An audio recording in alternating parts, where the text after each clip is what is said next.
రాష్ట్ర వ్యాప్తంగా ఉన్న నిరుద్యోగ సమస్యలను పరిష్కరించాలని, వారికి ఇచ్చిన హామీలను అమలుపరచాలని స్థానిక నర్సన్నపేట మండల కేంద్రంలో పాత్రికేయుల సమావేశం నిర్వహించడం జరిగింది. సందర్భంగా ఏవైఎఫ్ రాష్ట్ర ప్రధాన కార్యదర్శి ముజ్జాడ యుగేందర్ మాట్లాడుతూ రాష్ట్రంలో యువత ఎదుర్కొంటున్న నిరుద్యోగ సమస్యలు తక్షణం పరిష్కరించాలని కూటమి ప్రభుత్వాన్ని డిమాండ్ చేశారు.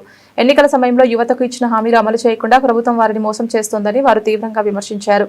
రాష్ట్రంలో లక్షలాది నిరుద్యోగ యువత భవిష్యత్తు చీకట్లోకి నెట్టబడుతోందని, ప్రభుత్వం నిర్వహించిన ఆంధ్రప్రదేశ్ అసెంబ్లీ సమావేశాల్లో నిరుద్యోగ సమస్యలపై ఒక్క మాట కూడా ప్రస్తావించకపోవడం అత్యంత దురదృష్టకరమని ఆగ్రహం వ్యక్తం చేశారు. ఆ మాటైనా సరే మీరు నిలబెట్టుకుంటే బాగుంటుందనేసి ఆల్ ఇండియా యూత్ ఫెడరేషన్ గా మేము చెప్తూ ఉన్నాం. ఎందుకంటే మీరు అంతకుముందు పదే మాటలు చెప్పారు, పదే హామీలు ఇచ్చారు. ఆ హామీలు ఆ మాటలు నెరవేరలేదు. కాబట్టి ఉగాదికైనా ఖచ్చితంగా జాబ్ క్యాలెండర్ రిలీజ్ చేసి రాష్ట్రంలో ఉన్న నిరుద్యోగ యువత యొక్క హక్కులు, యువకులను కాపాడే విధంగా మీరు చర్యలు తీసుకోవాలి. లేని పక్షంలో ఆల్ ఇండియా యూత్ ఫెడరేషన్ ఆధ్వర్యంలో మొన్న ఏదైతే విజయవాడలో చెలో అసెంబ్లీకి పిలిపించామో జిల్లాలో ఉన్న మంత్రులు, జిల్లాలో ఉన్న అధికారుల యొక్క ఇల్లు కూడా ముట్టడించడానికి ఆల్ ఇండియా యూత్ ఫెడరేషన్ ఏమాత్రం కూడా వెనకాడదని ఈ సందర్భంగా తెలియజేస్తా ఉన్నాం. ఆందోళన చేసినప్పటికీ మొన్న రీసెంట్ గా ప్రెస్ మీట్ పెట్టి ఉగాది నాటికి జాబ్ క్యాలెండర్ రిలీజ్ చేస్తాను, ఖచ్చితంగా అన్ని ఉద్యోగాలు భర్తీ చేస్తాను అని చెప్పి సన్నాయి మాటలు మాట్లాడుతున్నారు మంత్రి లోకేష్ గారు. అలా చెప్పడం కాదు, అసెంబ్లీలో స్పష్టమైన వైఖరితో జాబ్ క్యాలెండర్ ప్రకటిస్తాము, నిరుద్యోగుల గురించి ప్రకటిస్తాము, ఎన్నికలు ఇచ్చిన హామీలు అమలు చేయాలని చెప్పి ప్రధాన డిమాండ్లుగా మేము పోరాడతాం.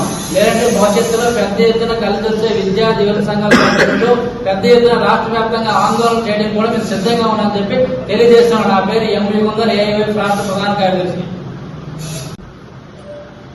ఈరోజు నర్సన్నపేట స్థానిక నగరంలో అఖిల భారత సమాఖ్య ఆధ్వర్యంలో విలేకరుల సమావేశాన్ని ఏర్పాటు చేయడం జరిగింది. దీని ముఖ్య ఉద్దేశం, ఈరోజు ఎన్డీఏ గవర్నమెంట్ అధికారంలోకి వచ్చింది 2 సంవత్సరాలు గడుస్తున్నా పూర్తి స్థాయిలో నిరుద్యోగులకి దారి వదిలేయడం జరిగింది. ఈ రోజు ఫిబ్రవరి 13వ తేదీ నుంచి అసెంబ్లీ సమావేశాలు జరుగుతున్నాయి. ఈ అసెంబ్లీ సమావేశాలైనా జరిగే మార్చి 12వ తేదీ లోపైన పూర్తి స్థాయిలో ఎన్నికలు ఇచ్చిన హామీ ఎన్డీఏ కూడా గవర్నమెంట్ నిలబెట్టుకోవాలని చెప్పి ఏ వైపుగా మేము కోరుతా ఉన్నాం. ఎందుకంటే ఎన్నికల్లో నారా లోకేష్ గారు ప్రతి నియోజకవర్గంలో పాదయాత్ర చేస్తూ పూర్తి స్థాయిలో ప్రత్యేకంగా పరోక్షంగా 20 లక్షల ఉద్యోగాలు కల్పిస్తాము, సంవత్సరానికి 5 లక్షల ఉద్యోగాలు భర్తీ చేస్తామని చెప్పారు. ఇప్పుడు 2 సంవత్సరాల కాలయాపన చేస్తూ ఎన్ని ఉద్యోగాలు భర్తీ చేశారు, ఈ రాష్ట్రంలో ఎంతమంది నిరుద్యోగులు మీరు ఆదుకున్నారు, ఎన్ని ఉద్యోగాలు భర్తీ చేశారని వెంటనే అసెంబ్లీలో శ్వేతపత్రం విడుదల చేయాలి.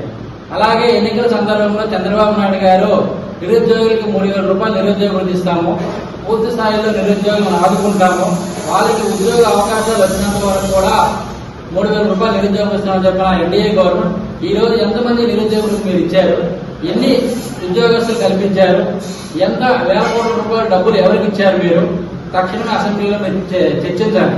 తరుణంలో అఖిల భారత యువత సమాఖ్య ప్రధాన డిమాండ్ చేసిందంటే ఈ రాష్ట్రంలో ఉపసంఘం ఏర్పాటు చేయాలి 5,000 మంత్రులతో.